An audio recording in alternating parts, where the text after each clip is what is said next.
parking management and the others. But in the last 6 months at the department, I have to be perfectly honest with you, I am very impressed with the men and women of that department. The quality of people there is phenomenal. They've suffered, as every other single department has suffered, with about a 30% cut in personnel. We've also suffered through the ERIP, not suffered, it was the right thing to do, but we lost a lot of talent during the ERIP, and then we did not backfill a lot of positions going forward. So right now, we need to recast that department, realign it, come up with our more priority vision statement, and then a budget around those success factors that we want to come. But I want to tell you that this year's fiscal year 15 budget, it was a highlight, not a low light, this year. And the $9.3 million will go to fund many of the deficiencies we've been seeing. Now, looking forward, I will tell you right now, we have 5 light rail projects going in across the greater Los Angeles area. We have 3 major developments going in. 2 would be retail and joint use. 1 will be happening at Universal Studios. All will take a lot of effort to integrate and do better traffic management. You led off this meeting saying how many took public transportation other than their own personal vehicle. That's going to have to be a key component as we go forward. Within our strategic vision document, we are actually working with Metro and other agencies for that first and last mile. I think this region, since I grew up in LA, has done a phenomenal job in point-to-point. We can move a lot of people from areas of the city to other areas. What we need now to focus on is how to move those people once they get to Union Station, once they get to Universal Studios. Those may become the choke points going forward, but working with Metro and their plan, their strategic vision, I think in the next 5 years, you're going to see the city go, I hate to say it, go back to the future. When I grew up here, we still had the Red Line. I hate to tell you, I remember those cars. I was a kid, little kid. But I would go on with my grandparents, and that's what you're going to see again. You're going to see a better multimodal transportation. Technology. Technology is going to play a key role going forward. Many of the things we're wrestling with today, parking meters, those parking meters will be self-contained and issuing of parking tickets. I mean, it's going to happen. The technology is there. So as we go forward in the next couple of years, I think you're going to see more partnering with our partners such as Metro. I think you're going to see more development and greater synergy between the development and us. And I have to be honest with you, I just got a brief on the planning department's transportation plan. Fantastic. It's going to give us that 30,000-foot view on what we should be doing and how we plan going forward, when we cite a bike lane, have a buffered bike lane. When we look at great streets, what does a real great street really mean? What are the key elements? It's not just putting paint on a curb or fixing some lights. It's really making a huge difference. So the next meeting where I hope to come to you is be able to address very specific projects that we're working on, primarily around our transportation network. And I know I have my guy behind me now, but I don't want him to come up because there's some things that we really want to look at going forward. Okay, thank you. One of the things I'd like to find out today is not to discuss it today, but you mentioned that we set aside some money for the first time in a while for construction of new signals, and a lot of those are very important public safety priorities to get those done. I understand we have an enormous backlog of 300 or so. There was interest and discussion among my colleagues around the Horseshoe about where and how that money will be spent. Some folks at council were interested in sort of earmarking stuff for their districts, and what I asked folks to do was be a little bit patient so we could have a deliberative process that was transparent and fair, and everybody would know where and how that money was going to be spent. The department, as I understand it, is working up a list of recommended priority ones, which I'd like to see here in this committee. When can we agendize that? We had a long discussion on that this morning on how to gather data and what type of data we need to look at to make those engineering changes throughout the city based on, for want of a better word right now, crash data or pedestrian accidents. And I would imagine 30 days would be an unreasonable assumption that we could go through the 200 or 300 backlog of lights and come up with some statistical analysis rather than using the former way the city used to do business, divide by 15. So I would like to give us at least 60 days to look at it. I can assure you, I promise you, we're working on it as we speak. I don't think you have 60 days. I don't think you have 60 days before there'll be motions coming before the council to spend the money. I'd like to have at least a verbal report on the progress of your recommendations for the June 11th meeting. There has to be a process that the council members can see because folks are faced with situations. I know Ms. Martinez has a situation in her district where some school children were injured, and folks when they're seeing that, I mean, they want to respond quickly. So I'd like to at least have it on the agenda for an update and discussion on June 11th. We will be ready for a June 11th discussion. Also wanted to ask about the traffic officer program. The council made some changes in how that was going to be done, and one of the intentions was to get us back to having some folks with white gloves at some of our gridlocked intersections. What I'd like to do to sort of start that discussion is at our next meeting is, would it be possible to provide to the committee a list of sort of the ADSAC determined most congested intersections in the city? Yes.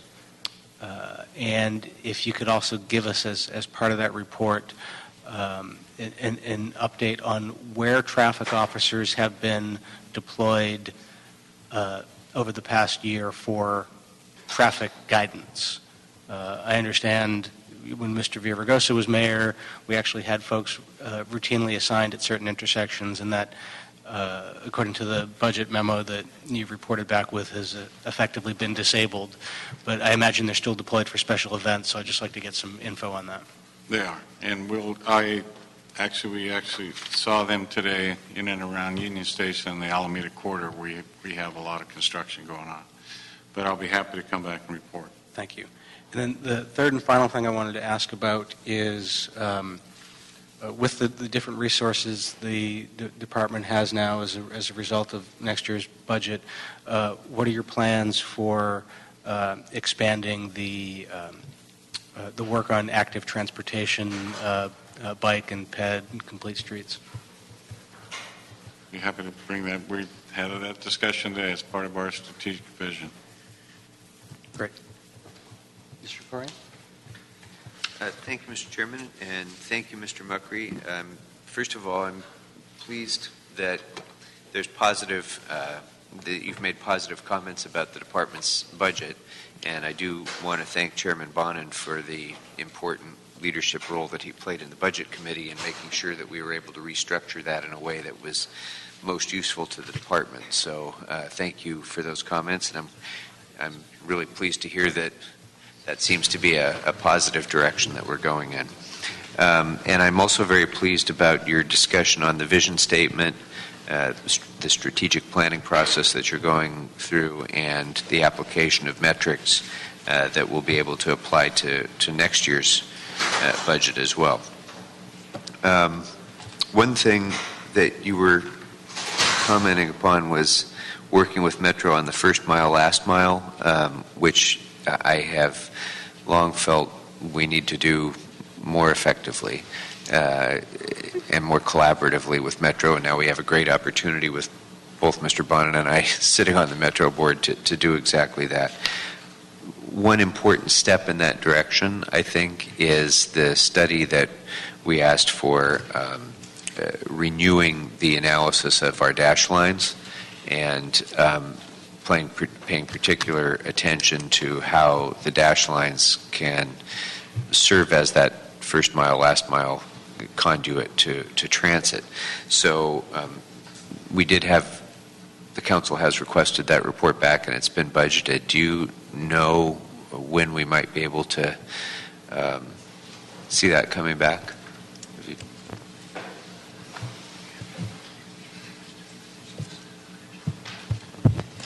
Good afternoon. Good afternoon. Jim Lefton, Department of Transportation.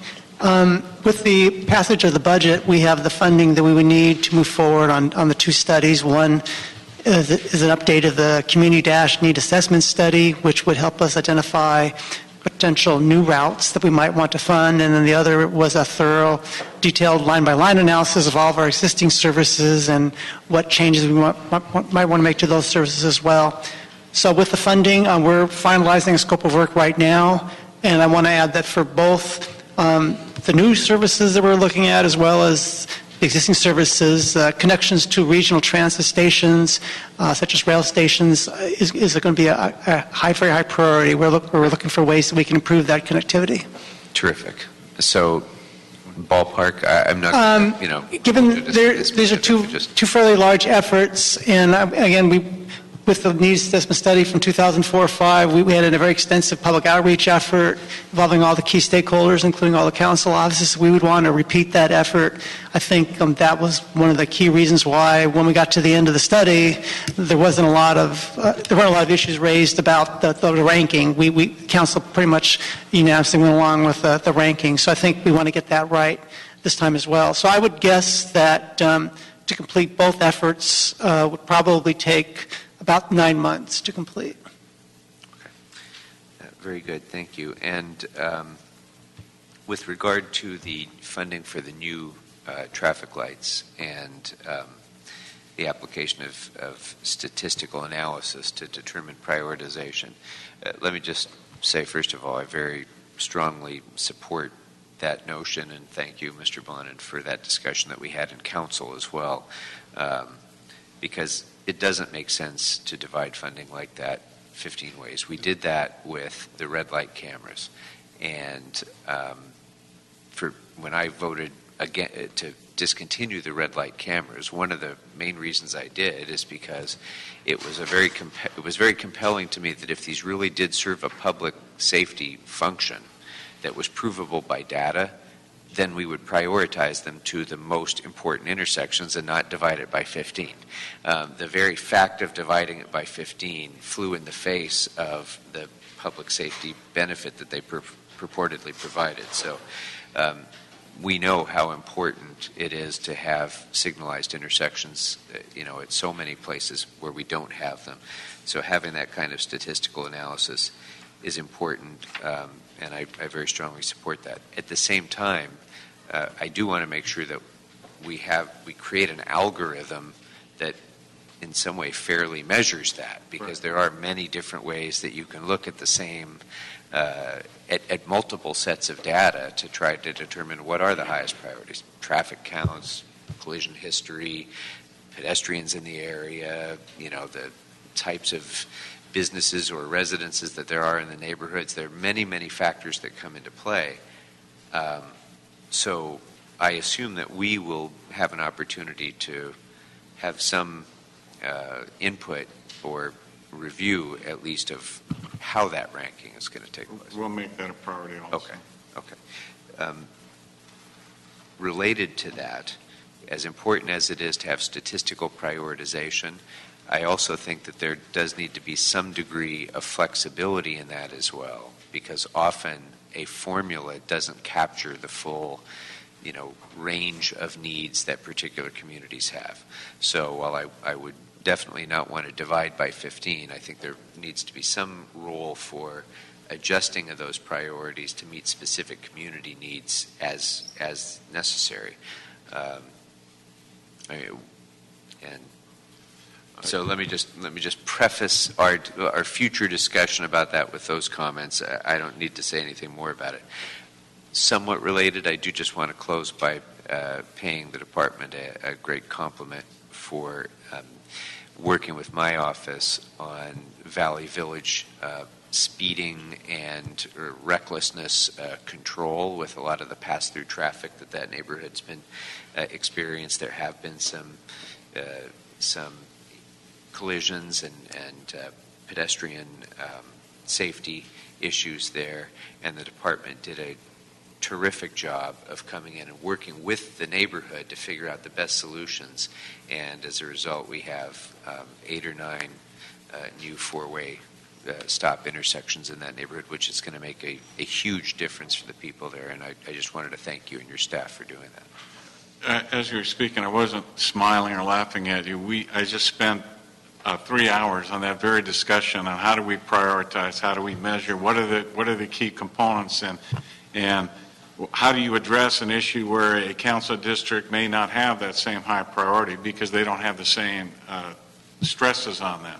We also had a discussion on technology in that all these crowdsourcing programs are going to drive more traffic through our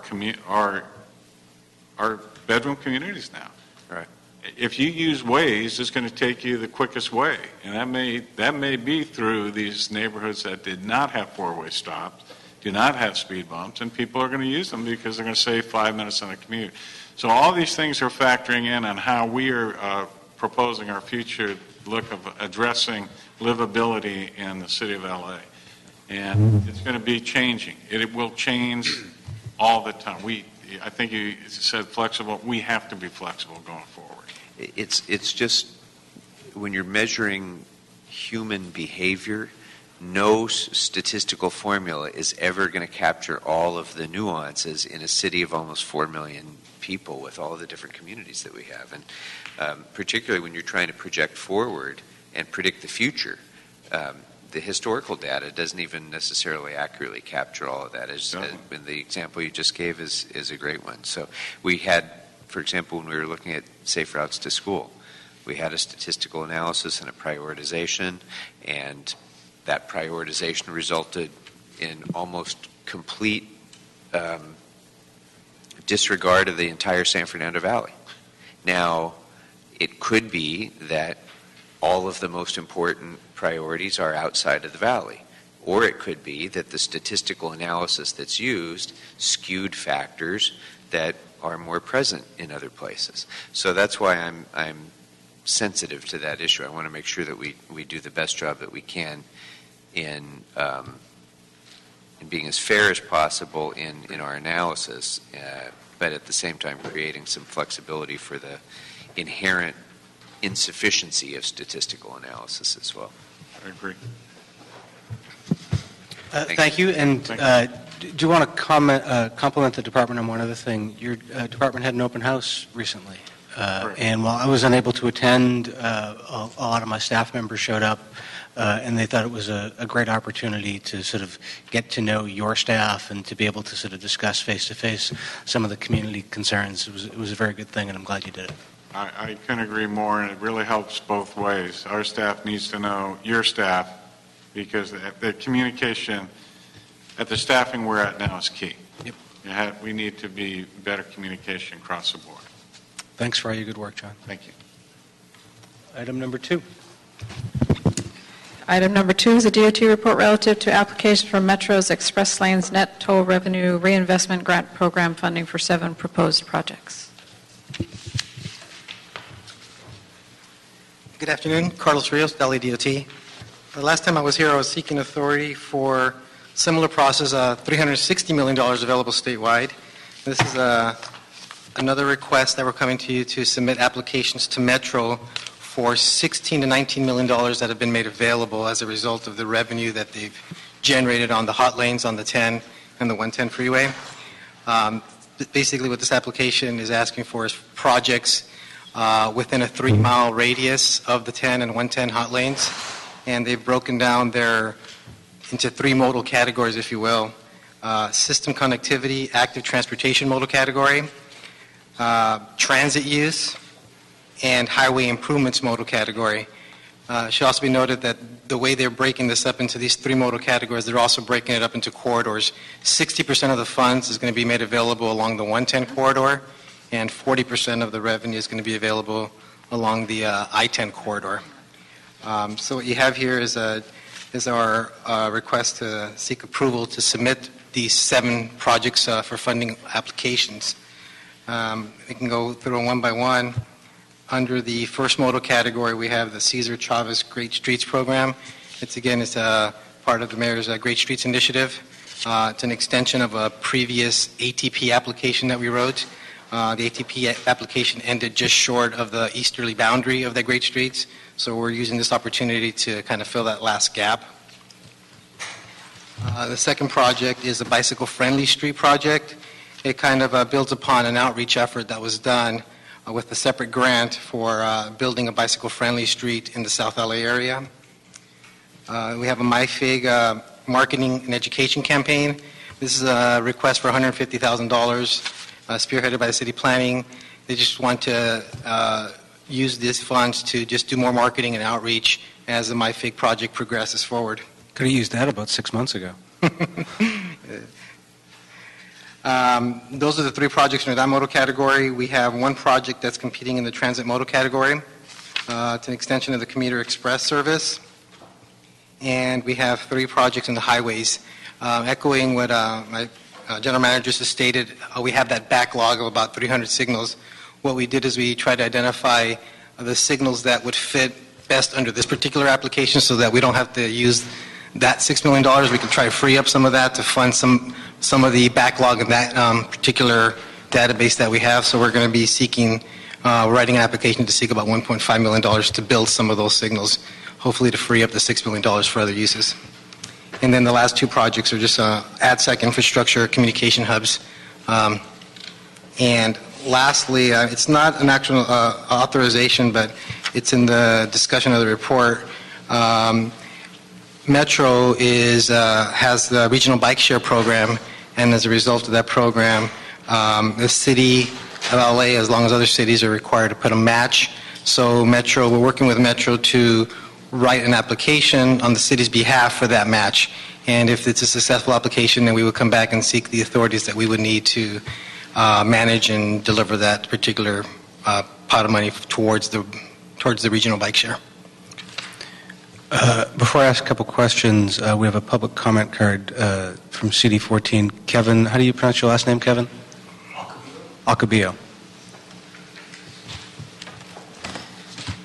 Good afternoon, council members. I'm just here to speak in support of the report and hope that it moves forward as amended. It provides funding for Chavez Street in Boyle Heights, which has some of the worst sidewalks and tree damages, as I'm sure you're all aware.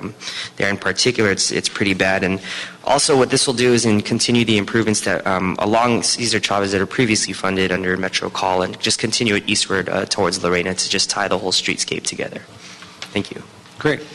Carlos, could you tell me who else is eligible to apply for this? Like how many other jurisdictions are we competing against?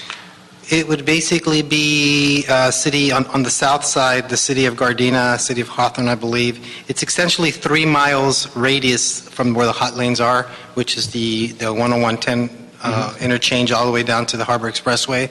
And then if you go on the 10 easterly all the way to El Monte. So whichever other agencies along that corridor, City of Rosemead, City of Temple City, City of El Monte, would also be eligible. And there's no local match? There's no local match requirement for this now. Those are my favorite kind of grants.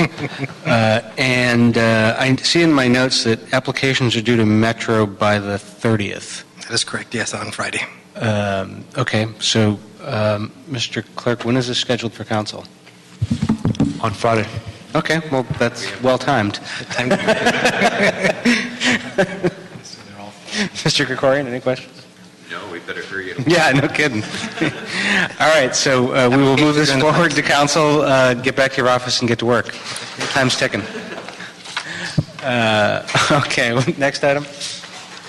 That brings us to item number 9, which is a Huizar-Buscaino motion relative to requiring all entities and agencies that remove an existing speed hump to replace that speed hump within 60 days of their completed work, and instructing DOT and the street services to reinstall any city-approved speed hump removed as a result of street resurfacing.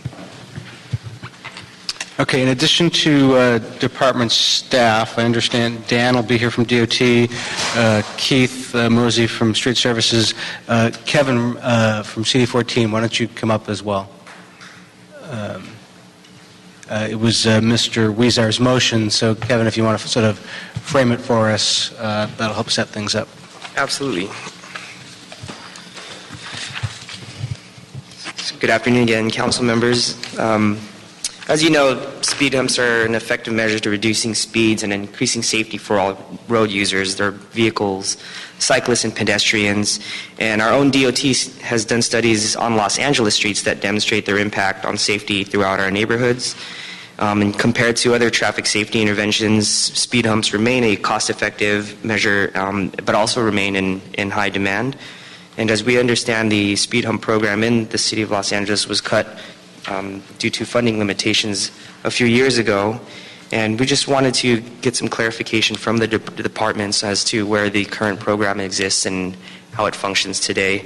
We know that in many instances, speed humps are installed on neighborhood streets as a result of community input, petitioning, and in many cases there is a warrant study involved. And so when speed humps are removed as a result of resurfacing or other projects within the street right-of-way, without a reasonable timeline to be reinstalled, we just wanted to get some clarity on that. So that was sort of the framework for the motion. Okay. DOT, you want to start? Good afternoon, Selwyn Hollins, Executive Officer, Department of Transportation. We actually started our speed hump program in about 1994. We ran it for 15 years, and I believe it was during the budget reductions in 2004, I believe, is when in 2009. 2009 is when the program was disbanded. All the funding, all of the staff, everything was eliminated. Our department believes in the speed hump program. However, we don't have the resources to renew it. What we've done in some cases with certain council districts is if they fund it and they have consultants and others who can pay for the full cost of doing all the work and all the planning and all, we have assisted in getting speed humps implemented. However, as a department, we're not in a position to carry this on. We literally don't have the resources or the expertise anymore. On the issue of reinstalling speed humps,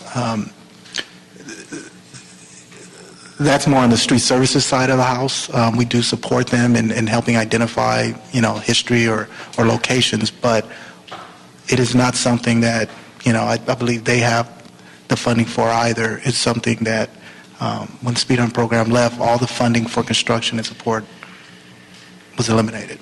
So when the council previously during the budget crisis cut the program, I imagine that the expectation was that while the number of speed humps in the city wouldn't increase, the expectation certainly was that it wouldn't decrease. And so my understanding of Mr. Weezar's motion is that when a street gets resurfaced, the hump may get removed, and there's concern that we may not be getting the hump back. Is that correct? Correct. Okay. So Keith Mosey, Street Services. That sets it up pretty well for you, huh? Thank you. Keith Mosey, Street Services.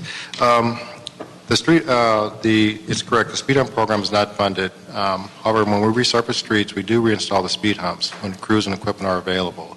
Our goal has always been to reinstall them within 60 to 90 days when our crews and equipment are available.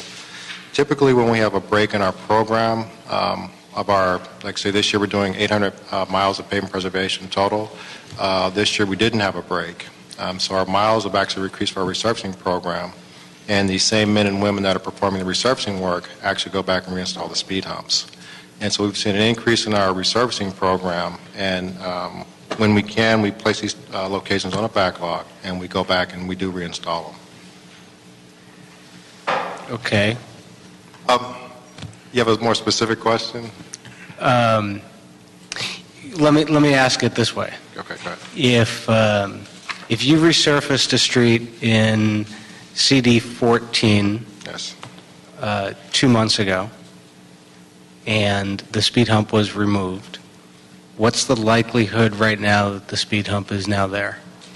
Right now, we do have a backlog in the metro region, and and different CDs of about 38 speed humps that need to be reinstalled. Some of them are several months old, yes, and some could be even older, but we do have a backlog where we go back and actually reinstall the speed humps. So the answer would be that it most likely is not returned yet, if it were 2 months ago. Correct. What would be the likelihood of that speed hump being back 3 months from now?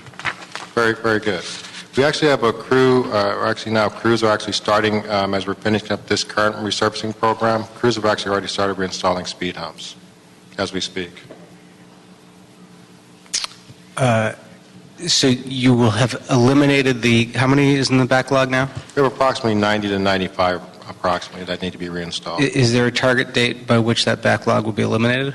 Our goal is to do them over the summer within a 3-month period, if not sooner. We'll have all the ones that have been reinstalled no later than the end of the calendar year, everything. And what's the expectation for the coming fiscal year about ones that get removed during next year's resurfacing program? We're going to realign our resources as far as trying to dedicate time for a crew to actually go back and reinstall them within that 60-day period. Mr. Krikorian? Well, this is sort of, it's a little bit of interagency symmetry. When you guys resurface streets, it's been a struggle for DOT to keep up with the restriping, and by the same token, it's been a struggle to keep up within your own agency to do the speed hump. So I understand we've been making a lot of progress in getting the restriping to happen more quickly, so hopefully we can be on the same track here. Yes. When did you say you expected the backlog to be taken care of again? I'm going to shoot for a goal of 3 months to eliminate the backlog. Okay, so I'm going to I'm going to hold this in committee for 45 days, ask for a report back then to make sure that we're on track with the 90 days. Sound good? Sounds good. Work for you? Great. Okay, all right. Thank you, Councilman. You're welcome. That brings us to item number 10, which is a DOT report relative to contracts with National Data and Surveying Services and WillTech for as-needed traffic survey services.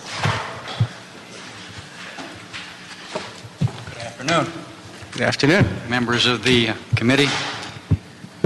My name is Miles Mitchell, and I am with the Transportation Planning section of LADOT. I have been in that section for many years, involved with traffic surveys, and have brought a similar report to this committee actually several times. We are today recommending that the council approve the award of contracts to 2 traffic survey companies, National Data Surveying Services and WillTech, for a 3-year term with 2 one-year options. And this is similar to the last contract we had with the same 2 companies, which ran from 2007 to 2012. It was also a 3-year term with 2 one-year options, which we did exercise. And the purpose of the request, the purpose of retaining these 2 companies is that we have an imbalance between demand and supply for traffic counts. We have an in-house traffic survey section which is understaffed, where there is currently about a 100 count request backlog, and that section we call our core responsibility section. It responds to requests for counts from district offices, from the public, from the police department, and other agencies. We also have an increasing demand for counts for the active transportation group, which, as you know, is ramping up as much as possible. And in particular, they need more data for pre and post project evaluation for the Safe Routes to School work.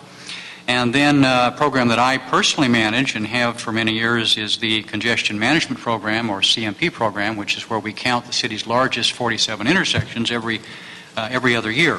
And we'll do so again in the spring of 2015. So as a result of this imbalance between demand and supply, when the last contract expired, we initiated an RFP. It was very good outreach. We had 7 companies appear for the pre-proposal conference.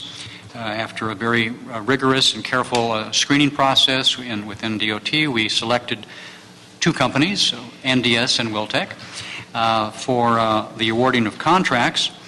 And we are here today then requesting your approval for awarding those contracts. I might just add a couple of notes. First, the pricing that we have in these contracts is actually, or proposed contracts, is lower than the pricing we had for the last contract, which is rather remarkable, I think, given that we've had considerable inflation since the last RFP in 2006, actually, and the contract began in 2007. And we also, we have, I think, a very good scope of work for our request for proposal, and which will be incorporated into the contracts. And fortunately, the scope of work in the RFP itself allows us to update the scope of work. Since it's been a couple of years since we did the RFP, we are allowed to update the scope of work and provide a little more clarification and definitions to the types of counts we need. And so we feel very comfortable in moving forward with these two contracts, and would appreciate your support. So I think you started to address the only real question I had, which is the state is revisiting definition of level of service and the way that they evaluate traffic impacts of projects. If those definitions begin to change and the metrics that we need to evaluate are different 2 years from now than they are now, and God willing they will be, we will have the flexibility to say we need you to study things a little bit differently than you have? I think so. To be very honest, if there are radically different definitions, we probably have to do a new RFP. But we pretty much know right now where we need to update. Pauline Chan is here with the Active Transportation Program, Nader Asmer with our traffic survey section. We've had a lot of internal discussions. We have a pretty good idea of where we need to update. For example, we need to consider mid-block counts and not just intersection counts. We need to consider 12 movement counts, so you not only get the throughput but the right and left turns as well. So we need to go from 4 count to 12 counts at a time, or I should say 4 movement to 12 movement. So, and then we have a better idea. Video camera technology has also improved, and so you have now a little better resolution at a more affordable price, and we want to work that into our contract. So we can anticipate, I think, for a while what we're going to need, but certainly we'll be back to you if we need to go further. And it would be able to include pedestrian counts and cyclist counts.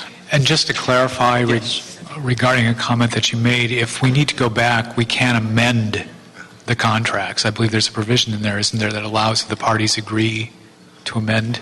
By mutual agreement, yes. Yes, that's how you could do that, Okay. to include. I was thinking specifically of bike ped and mid-block, which you spoke to. So, okay, Instead thank you. of going out. Thank you, Mr. Nagel. Okay, if there is no objection, we will approve this and move it forward to council. Thank you, sir. Thank you. All right. Or do you want to take this public hearing and council? You have to vote on the other one, because I read them all. Oh, okay. All right, Mr. Clerk, how would we do that procedurally? We could, with Mr. Labange's consent, we could add him as a voting yes for approval on items 2, 3, 6, 7, and 8. Right, and what do we do with 4? Continued. All right, well, I want to make sure it's done before the start of football season, right there, Mr. Chairman? Football season, that starts in April? Oh, very good. You're a joy to work with. Hey, no, thank you very much, and I wanted to get here. Sorry I was late. I was out on a problem in the district. Thank you. No problem. Thank you. All right, and again, we've continued item 5 until next meeting, June 11th. So that wraps us up, yes? All right, Transportation Committee is adjourned. Super. It was